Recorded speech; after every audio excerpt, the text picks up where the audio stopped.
Welcome to The Being Leader. I'm Annabelle Graham. Hi everyone.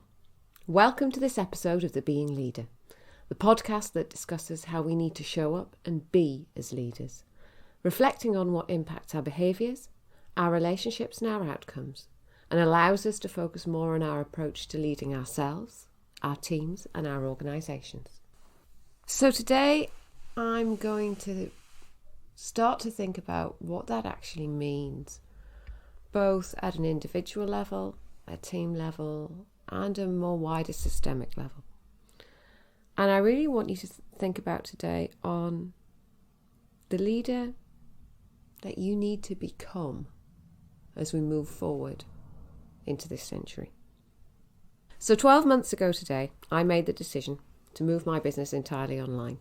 Not just the coaching, but team coaching and leadership development. And that was really in advance of the impending pandemic. And for the last 12 months, I've pretty much done all of it, sat from the desk in my office. The space that was once for admin has continued to be about admin, but now is also the space where I have to create high energy to engage groups of maybe up to 100 through a screen. The space where we work with teams to discuss their vulnerabilities, their fears and their challenges, and help them have the conversations that they need to have through a screen. And the space which I hold and listen to individual leaders and enable them to explore their thoughts, their feelings and their concerns. Again, through a screen. You know, if we look back, what a 12 months it's been. Because that decision didn't just impact me, it impacted the facilitators and the coaches I partner with, my clients and their leaders and teams, as we all moved into the virtual world, which all of us globally are spending so much more time in. And did I make that decision easily? Well, do you know, I suppose at the time I did. And I made it early because I saw that the writing was on the wall and realised that we were going to be locked down sooner rather than later as countries were gradually closing in. And if I reflect back from the coaching side of my business, I wasn't really concerned as I'd done 50% of that online remotely beforehand. So that wasn't really going to make any difference. But if I'm honest, I didn't really consider what working virtually was going to be. You know, what it was going to mean for me, for the leaders I work with, for the organisations. I just knew we were going to have to do it and somehow I'd figure it out as I went along. And we did. And to be fair, in some cases, I think we still are. But the fact is, the pandemic has impacted everybody. It's curtailed freedoms. In some cases, it's brought loss of family members, friends, livelihoods, identities, businesses, and very much the life we used to know. For some, it's brought opportunities, new ways of working, a more relaxed and focused family life, a future that they hadn't quite considered. And it has a long tail, this pandemic, and it isn't by any means over. And I suspect we're going to be feeling the impact for years to come. But what has this meant for leaders? In a lot of cases, a ton of stress. You know, I see that every day through the screen. Listen to it, hear it. Those that worked remotely or had dispersed teams or multinational teams or, remote working teams before maybe haven't noticed much difference in the way that they've led because they've been used to that dispersed nature, albeit they may not be driving around the country or flying around the globe. However, the way that their leadership style has landed with people has probably changed dramatically as they've all adapted to the changing environment. And for other people, it's been absolutely dramatic. You know, what was once a role in the office where they met people, were able to chat in the kitchen or in the cafeteria, it's now done from a spare room or a garage or a shed in the garden or the kitchen table or their bed or the sofa. That's not normal. And that's made it harder for some than others. If they've had a dedicated workspace, it hasn't been too bad. But for those people who have had to share it with homeschooling and their kids, that's not great. And for many, it's meant isolation. So not only have we seen a huge transition in ways of working, which people are still struggling with, we've seen a huge change in our ways of life. And let's not paint the picture that everything is rosy, because in many cases it isn't. However, we've adapted. We've made ourselves and our worlds a little bit smaller, and in many cases we've made the best of it, as much as we can. But it's far from ideal. I think, however, though, we're in a tipping point. We know for the last 10 years that the pace of change, technology and innovation has been accelerating disproportionately. We're navigating that cusp between the technological age and the information age, and know that our roles will change. But in this episode, I really want to think about what does that mean for those of us who are leaders and who will develop leaders to be better than they are now as they move into the future. What challenges are we facing in the now, which will absolutely be different in the future? And what does that mean for the leader we need to become?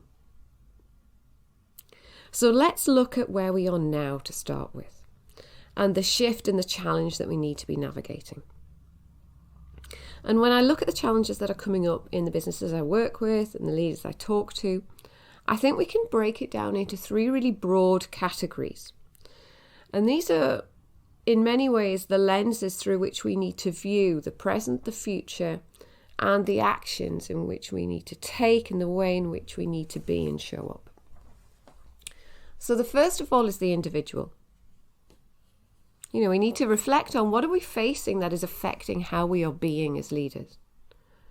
How are we coping with uncertainty? How is the pandemic impacting us, our families, our friends, our businesses? And what knock-on effect is that having on us, on how we show up, how we respond, how we engage, and on our resilience and mental health? Have we got those coping mechanisms in place that allow us to function in a way that gives others certainty, trust? And do we demonstrate fairness in that? And does it enable us to operate in our human and logical brain rather than in our emotional brains, where we're maybe a little bit more fractious, more anxious, more nervous? And how are we coping with that pace of change? Have we got mechanisms in place to allow us to keep learning, to develop our skills, to adapt and move forward? Or are we stuck, nervous, overwhelmed, and in some cases immobile? Are we managing to see things from a more liminal perspective? Or are we trying to tie things down so they're really black and white and make it concrete, and believe that things aren't shifting around us and aren't volatile and aren't changeable? So think about, where are you on all of that? What are you on top of that is your feeling is within your control, and what are you struggling with? There's no right or wrong here. There's no judgment. You are where you are. And you need to recognize that and accept it, because only from that place can you start moving forward. Next, it's about looking at the team or the system perspective. And I'm going to stick to the organisational context here, as your system could be your family system, but I'm going to make a leap and assume it's your team and your business and your organisation that you're viewing this in the context of. And if you're sitting there thinking, I'm not part of a system, then we're going to explore systems a little bit more in a future episode. But for now, I want you to think of a system as that human environment in which you operate, with the rules and behaviours that are written or unwritten that govern it. That's what a system is. And we're all part of them. We've always been part of them, from our family systems to our schools, communities, cultures, and organisations. So what is impacting the system that you're in, the team, the division, the organisation? What challenges are there? What isn't working? What's, past its sell-by date? It worked before, but it doesn't now. What's stuck and needs to be changed? And what are you ignoring because you don't want to have to deal with it? How are you working and operating as a leader and as a team and as an organisation? And is this helping you or hindering you? And if I was to go and ask your team or your stakeholders or the people around you how you could better serve them at this moment in time and in the future, what would they say? And would you recognise what they said or even want to hear it? And the final lens that I want you to think about is the wider environment. And by wider environment, I mean everything in which we operate. So that could be the economy, the global nature of how we work, the geopolitical issues which are impacting us, the climate issues, the environmental issues, all of that we need to be aware of. We're part of a bigger system. And when we start to think about how we need to be for ourselves and our teams, we can't discount that wider environment. We need to understand what it means for us. So let me give you an example. If over the last 12 months we aren't travelling as we would normally for our work and our roles and haven't gone to the office, do we really need to go back to that? Do we really need to go back to normal? What impact is it going to have if we don't? How will it impact the wider environment? If everyone in your business didn't do that, what would you save in travel, in time, in commuter stress, in emissions? How would your ecological footprint go down? And if that has had an impact over the last 12 months, what would happen if you continued it going forward? I'm sure some people want to change, and I'm sure it won't be permanently, but some of the things that we've done in lockdown, there's been some good that's come out of that. And maybe we want to harness some of that before it vanishes. So think about what's going on in that wider environment around you and what impacts you. So that's the now.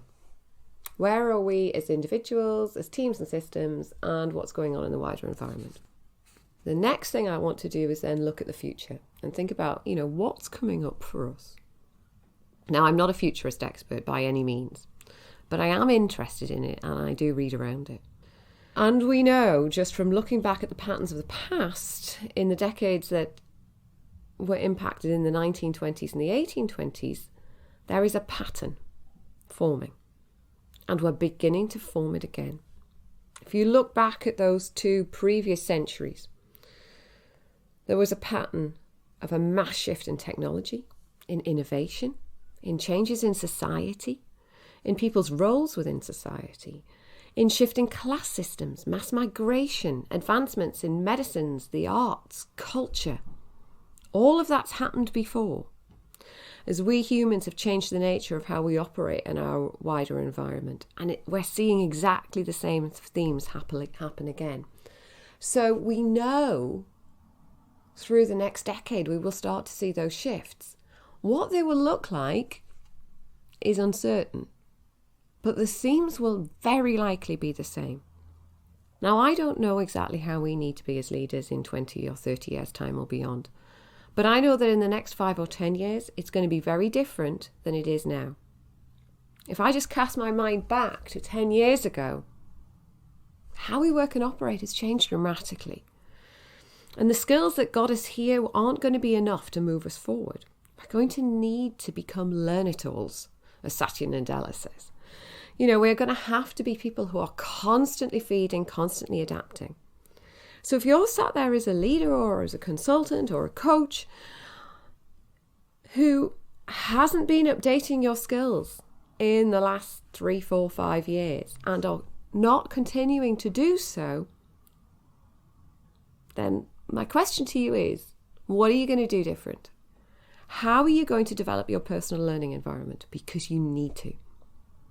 How are you going to keep up with the pace of change and adapt and change and shift as you go forward? From the last 12 months alone, things can move incredibly fast. And it's going to keep doing this. So as leaders, we need to be incredibly adaptable. So what are some of the things that we could be facing? Let's look at the future for a minute and cast our mind forward. So as individuals, we will need to help ourselves and our people deal with the pace of change. While we won't have all the answers, we will need to be able to help them with that uncertainty and give them opportunities to grow and to try new things and to feel empowered and to fail safely. You know, when we learn things, we are not going to get things right all the time. We are going to feel as if we're, out of water. It's going to be uncomfortable. We're going to screw up. And we've got to allow that to happen, because only in doing that do we learn. And we need to move our viewpoint from being fixed to transient. What we're doing now is not going to be the same maybe in 12 months, in 24 months, in 5 years, and that's okay. The World Economic Forum reckons that 50% of employees are going to need upskilling in the next 5 years. And some of that upskilling could take anything from 3 months to 6 months to over 12 months. Now that's huge. And as leaders, we need to be making that happen and enabling that environment.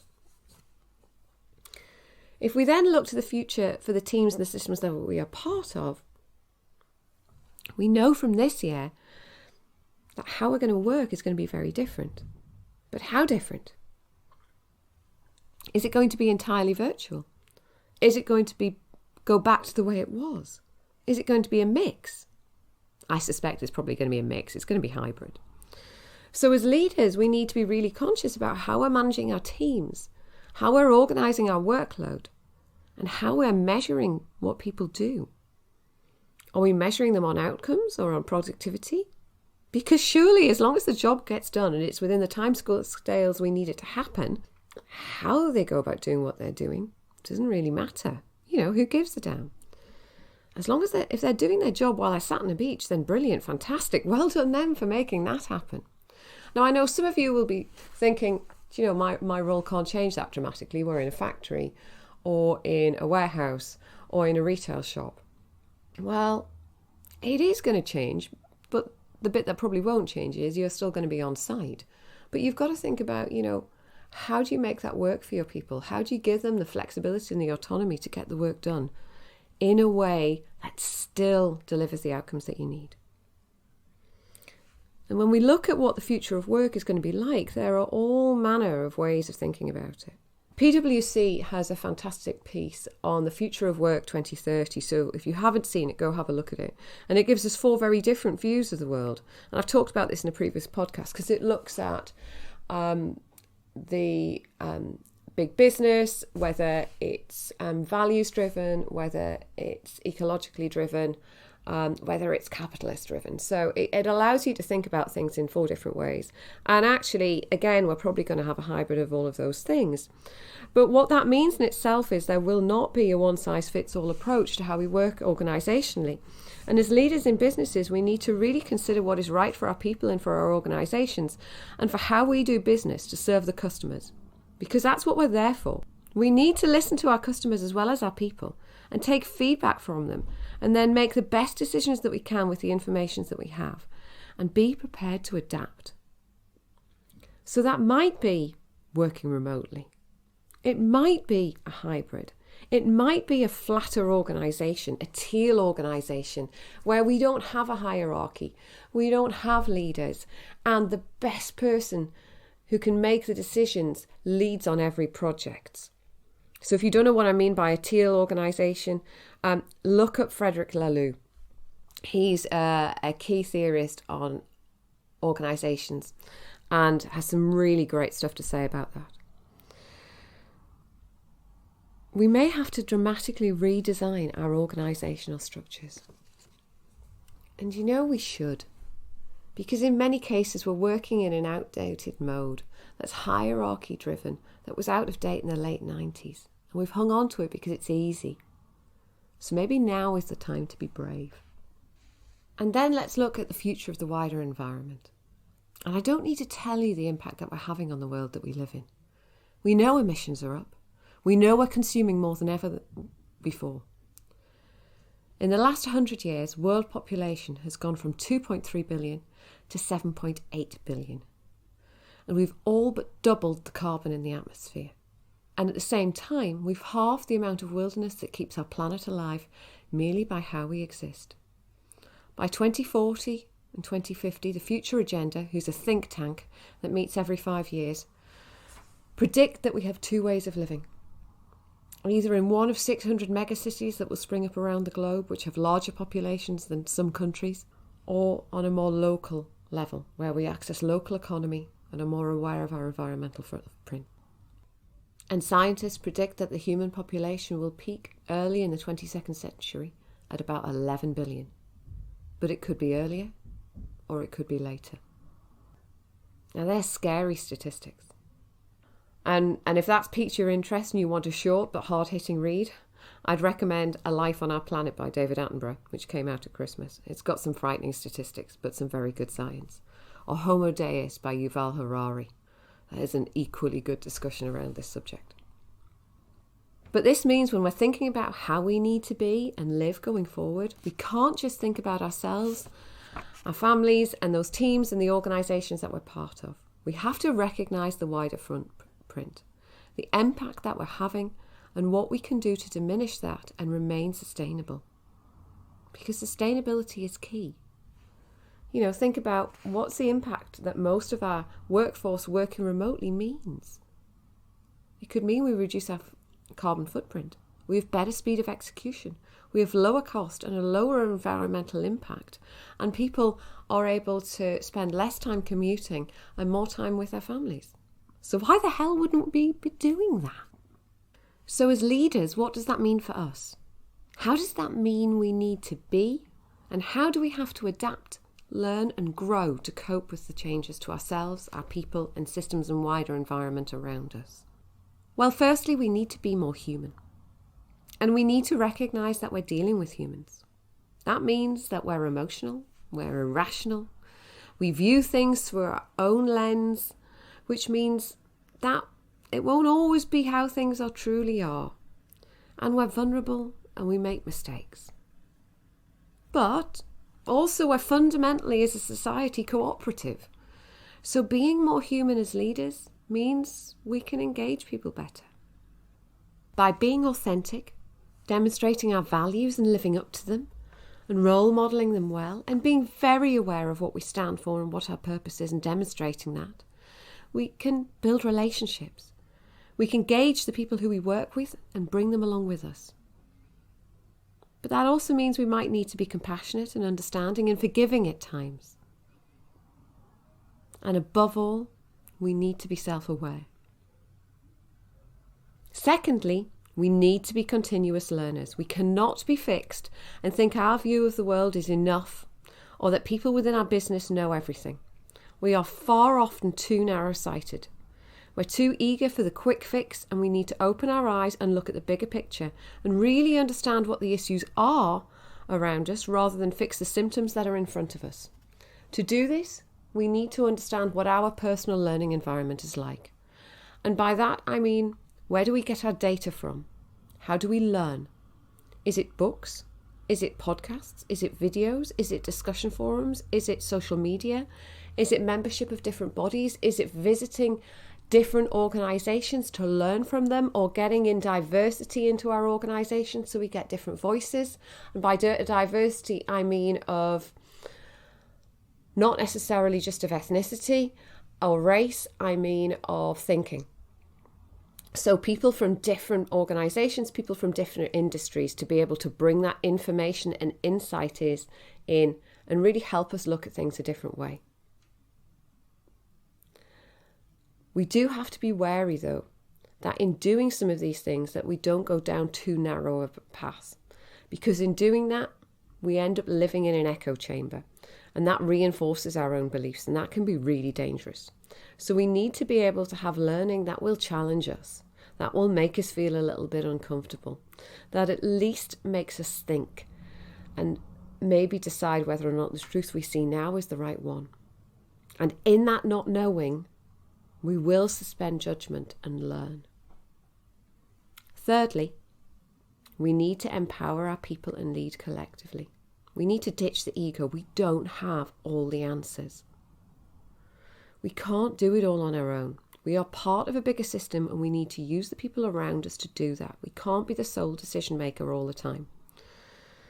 The more we can coach, develop and empower our people to make decisions, the more autonomy they will have and the happier they will be, and the better they will work. Too often as leaders, we're working in an environment that was dreamt up back in the early 20th century, if not the 19th century. If we think back to, the 1950s, McGregor's theory of motivation, the X and the Y theory, X was all about command and control, processes which told people what to do and make sure it happened.